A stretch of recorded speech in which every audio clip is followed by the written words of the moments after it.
कौन थी वो? मैं 8 महीने की प्रेग्नेंट थी और अपनी डिलीवरी के लिए अपने मायके गई थी। माँ ने मुझे फोन पर बताया, घर के पीछे की तरफ जो खाली जमीन थी ना, वहां पर एक नया कमरा बनवा लिया है। इतने सालों के बाद जैसे ही अपने घर में कदम रखा, कुछ अलग सा लगा। माँ, ये घर के पीछे की तरफ नया कमरा बनवाने की क्या जरूरत थी? अरे बेटा, घर के पीछे दूर दूर तक खाली जमीन है। तेरे पापा को कई दिनों से लग रहा था कि यहाँ पर एक कमरा बनवा लेंगे तो ताजा हवा मिल जाया करेगी। अब तो ये सब छोड़ और चल जल्दी से दूध पी ले।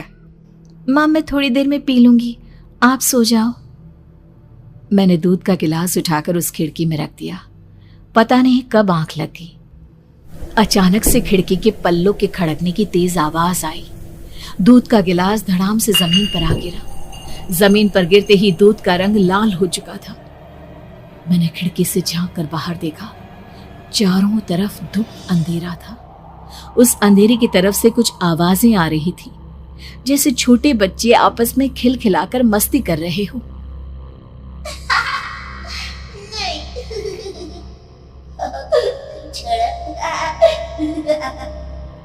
इतनी रात को इतने घनघोर अंधेरे में बच्चों की आवाज कैसे आ रही है?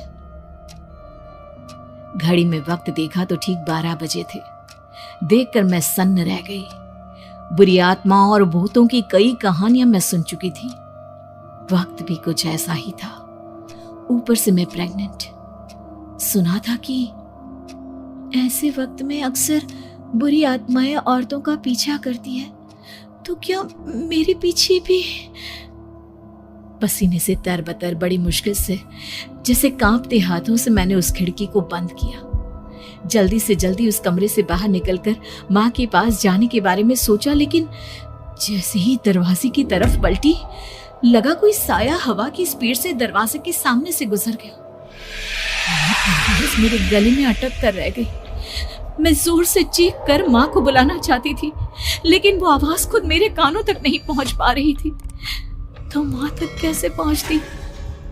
खिड़की के पल्ले एक बार फिर तेज हवा के झोंके से धड़ाम करके खुल गया और पूरी ताकत से मैं चीख पड़ी। जानती थी मेरी चीख की आवाज सुनकर कुछ ही सेकंड में माँ वहां पहुंच जाएगी, लेकिन ऐसा कुछ हुआ ही नहीं। मेरा कलेजा डर के मारे फटा जा रहा था। आखिर माँ ने मेरी आवाज क्यों नहीं सुनी? इतनी गहरी नींद में तो माँ कभी नहीं सोती। ठीक पीछे खुली हुई वो खिड़की। मुझ में इतनी ताकत नहीं बची थी कि मैं पलटकर उस तरफ देख भी सकूं। हवा का एक सनसनाता हुआ झोंका उसी वक्त मेरे कानों से आकर टकराया। लगा जैसे किसी ने दबी हुई आवाज में धीरे से मुझसे कहा, चली जाओ यहाँ से। मैंने दोनों हाथ अपने कानों पर रख लिए और एक बार फिर ताकत लगाकर जोर से चीखने की कोशिश की। माँ! पापा! मेरी आवाज उस कमरे की दीवारों से टकराकर वापस मुझे ही सुनाई दे रही थी।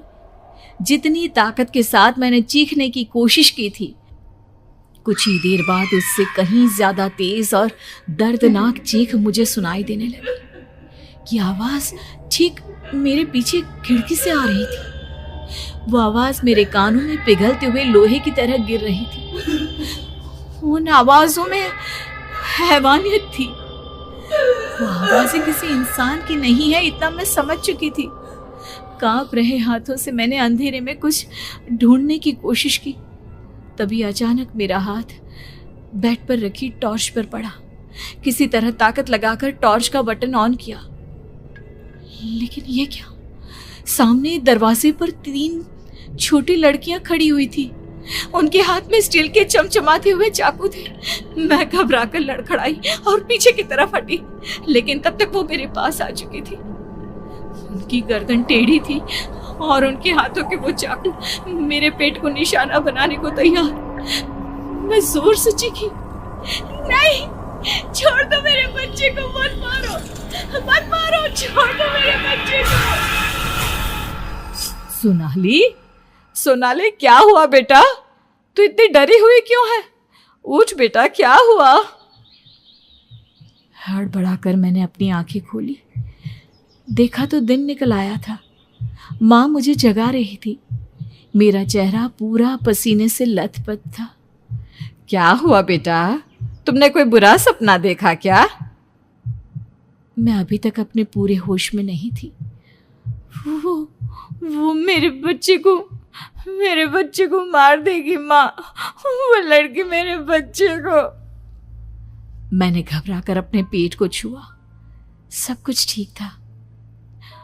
और वो दूध जो रात को यहाँ पर गिर गया था, उसका रंग लाल हो गया था।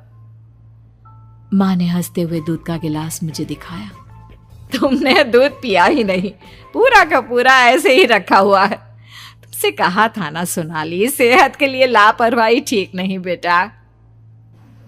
लेकिन मैंने तो सब कुछ अपनी खुली आंखों से देखा था। ये सपना कैसे